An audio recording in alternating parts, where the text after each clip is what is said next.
Hello po sa inyong lahat. Welcome sa aking channel, lalong-lalo na sa mga bago. Hello po. Sa video ko ngayon guys ay i-share ko sa inyo yung ilan sa mga authorization letter. So pag sinabi nating authorization letter guys, ito yung patunay na gumawa ka ng letter para i-authorize yung tao na yan na in behalf of you. So, imbes na ikaw, siya na muna. So, bagay to guys ng authorization letter. Ginagamit tong authorization letter na to, for example, sa medical. So, after mong magpa-medical, hindi mo makukuha yung result kinabukasan. For example lang after mong magpa-medical, kinabukasan, hindi mo makukuha yung result kasi nga may pasok ka. Kaya, yung asawa mo na lang yung pinapakuha mo ng iyong resulta ng iyong medical. So, pwede yun guys kasi yun yung ginawa ko nung nagpa-medical ako at kinabukasan dapat kunin na daw namin. May pasok ako. Kaya, yung asawa na lang yung pinakuha ko. At sabi doon na gumawa lang daw ako ng authorization letter. Kaya yung ginawa ko. Gumawa ako ng authorization letter para pahintulutan nila na imbis na ako, na okay lang yung asawa ko na siya na lang muna yung kumuha. Then, ito guys, so kung gusto nyong gumawa ng authorization letter, yung authorization letter naman guys, hindi naman kailangang mahaba at pongga. Kahit maikli lang yung sulat nyo, basta andun yung thought, andun yung point ng gusto nyong iparating sa authorization letter na yon, okay na yun siya guys. Pwedeng Tagalog, pwedeng English. So, nasa sa inyo na lang yan guys kung ano yung gusto nyo. So, kung wala pa kayong idea, marami kayo sa Google. So, punta lang kayo sa Google, search nyo lang doon, authorization letter, marami nang lalabas dyan. So, kung gusto nyo Tagalog, i-search nyo para mas madali, authorization letter, Tagalog. Kung English naman, i-search nyo, authorization letter, English. Marami nang a-appear dyan guys. Kayo na lang bahala mamili. So, ito yung ilan sa mga sinave ko. Ito, English. Yan. Ito, English pa rin. So, iba-iba lang yung design guys. Pwede nyong lagyan ng border. Pwede rin wala. Then, sa taas, pwede nyong lagyan ng authorization letter or letter of authority. Pwede rin hindi nyo na lagyan. Kasi understood naman din nila na authorization letter yon. Pwede rin authorization letter, maglagay kayo, it's up to you. Yan, pwede rin wala. Tapos meron ding Tagalog. Yan. So ito yung ilan sa mga ginawa ko guys nung payout. Tapos hindi itong payout kasi na to para sa pamangkin ko. So hindi siya makakakuha sa release ng kanilang payout kasi nga may pasok siya. So, si mama na lang yung kukuha. Kaya gumawa ako ng authorization letter. Merong Tagalog, merong English. So, ito yung isa sa mga sample.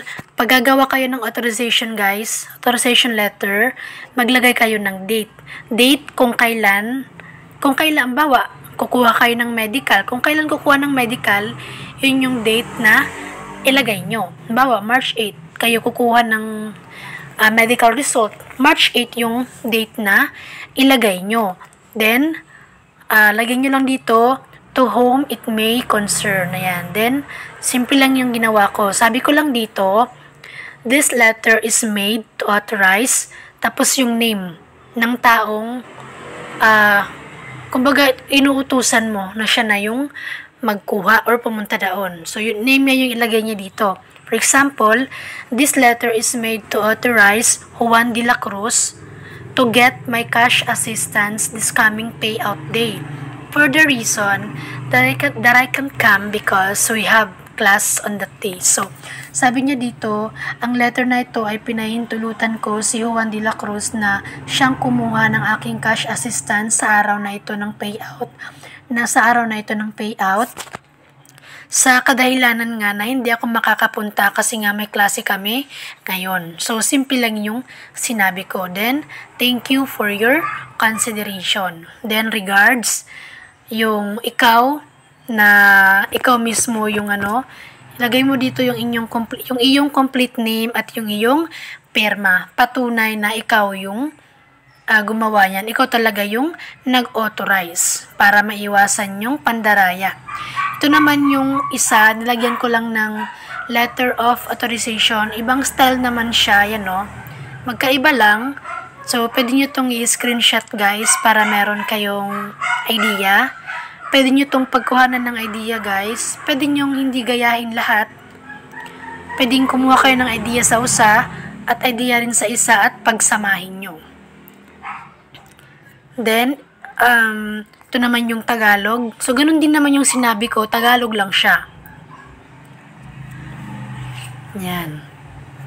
So, pirma ng benepisyo, yung ikaw na hindi makakapunta, lagay mo dito yung complete name and signature mo. Dito naman sa baba, yung representative. Yung ino-authorize mong tao na siya muna yung pupunta, pipirma din siya dito. So, iba lang din to na style. Ayan. So, kung ayaw yung gumaya guys sa mga nasa-search nyo sa Google, pwede kayong mag-search ng mga 2 or 3, then lahat sila pagkuhanan nyo ng idea, then pagsamahin nyo. So, ayun lamang guys, yung aking video sa ngayon. Shinare ko lang sa inyo kung paano gumawa ng authorization letter. Kung ano yung sample ng authorization letter. So, ito guys, so, pwede nyo i-screenshot. So, dyan sa blank, yung ilalagay nyo dyan yung name ng pinakikisuyuan nyo. Yung makakapuntang tao. Yan. Sa kanyang name yung ilalagay dyan. Ayan. So, yung purpose guys ng authorization letter, para lang may proof or patunay tayo na makikisuyo tayo sa taong ito kasi nga, hindi tayo makakapunta sa maraming paraan. Like, may trabaho tayo, may sakit tayo, kaya hindi tayo makakapunta sa, halimbawa, pagkuha ng medical result, pagkuha ng result mo sa hospital, pag-receive ng iyong parcel sa Shopee. So, pwede kang gumawa ng authorization letter, guys. Lalo na sa panahon ngayon, yung iba, hindi basta naniniwala. Pero kung meron kang authorization letter, malaki yung chance na pumayag sila at maniwala sila. Mas maganda, bukod sa authorization letter, guys, iwan nyo rin yung inyong valid ID. Patunay nga na legit siya. Hindi gawa-gawa lang yung authorization letter. So, bukod sa authorization letter, isama nyo rin yung inyong valid ID para kung hindi sila maniwala sa authorization letter, dun sa ID, maniniwala na sila. Kasi iniwan mo. Okay? Ayun lamang guys, yung aking video sa ngayon. Sana after nito mapanood, ay nagkaroon kayo ng idea tungkol dito. At kung meron kayong mga katanungan guys, ay i-comment nyo na lang sa baba. At pa-favor na lang po ako guys na sana po ay huwag niyong kalimutang i-like ang video na ito, mag-subscribe sa aking YouTube channel at pakiclick na lang din po ng bell sa gilid para kapag meron akong bagong upload ng mga informative videos ay ma-update at ma-notify kayo. And always remember to motivate yourself to become a better everyday. Dahil balang araw, yung mga pinapangarap mo sa buhay ay mararating mo rin. Ayun lamang po yung aking video sa ngayon. Maraming salamat po sa panonood. God bless!